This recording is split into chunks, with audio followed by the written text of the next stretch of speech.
అంటే చాలా ఇంటర్వ్యూస్లో కంపెనీస్లో అమెరికా అండ్ ఇండియాలో ఎలాంటి కంపెనీకి మీకు ఇంటర్వ్యూకి వెళ్ళాలని ఎలిజిబిలిటీ చూసుకున్నట్లయితే జాతకం చూసుకుంటాం లింక్డ్ఇన్లో కానీ ఎక్కడైనా the student must have completed either bachelors or masters in either computer science, mathematics, physics and electrical engineering. ఇదండి వరడు.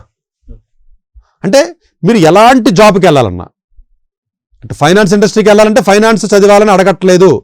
మళ్ళీ 1-2 సార్లు చెప్తున్నాను, బీబీఏలు ఫైనాన్స్లో ఎకనామిక్స్ చదివితే ఫైనాన్స్ ఇండస్ట్రీలో జాబులు ఇవ్వరు.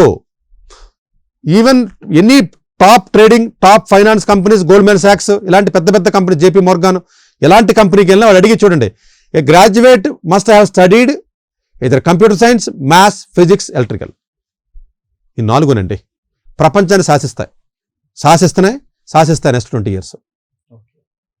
ఈ 4 ఎక్కడున్న పర్ల అంటే మీకు ఇంకో దాన్ని కనెక్ట్ అయిపోతుంది. ఏ 3rd yearలోనో 5th yearలో ఇంజనీరింగ్ వచ్చిన తర్వాత కనెక్ట్ చేసేయచ్చు.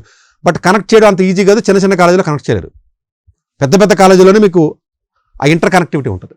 అంటే మీరు ఎలక్ట్రికల్ చదివి ఏఎంఎల్లోకి వెళ్ళొచ్చు, డేటా సైన్స్లోకి వెళ్ళొచ్చు, ఎలక్ట్రికల్ చదివి రోబోటిక్స్కి వెళ్ళొచ్చు, ఎలక్ట్రికల్ చదివి ఇంకోటి ఏదో ఫిజిక్స్ డొమైన్లోకి వెళ్ళొచ్చు, లేదా క్వాంటంలోకి వెళ్ళొచ్చు, మ్యాథ్స్ చదివి దేంట్లోకి వెళ్ళిపోవచ్చు, థియరిటికల్ కంప్యూటర్ సైన్స్కి వెళ్ళొచ్చు, మళ్ళీ ఏఐకి వెళ్ళొచ్చు. అంటే ఒక పర్టికులర్ దాన్ని మనం డిజైన్ చేయాలి అనుకున్నప్పుడు, ఏదైనా ఒక ప్రొడక్ట్ తయారు చేయాలి అనుకున్నప్పుడు దాంట్లో డిఫరెంట్ వింగ్స్ ఉంటాయి కదా. అంతే కదా. ఇప్పుడు ఒక యాపిల్ ఫోన్ ఉందండి మీ దగ్గర, యాపిల్ ఫోన్లో హార్డ్వేర్ కూడా ఉంది కదా. అది హార్డ్వేర్ వల్ల దానికి పేరు. సాఫ్ట్వేర్ కంపెనీ కాదు, బేసికల్గా ఇట్స్ హార్డ్వేర్. అది అంతే కదండి. అది ఇంకొకటి ఎవడు వాడడానికి లేకుండా తయారు చేస్తున్నాడు.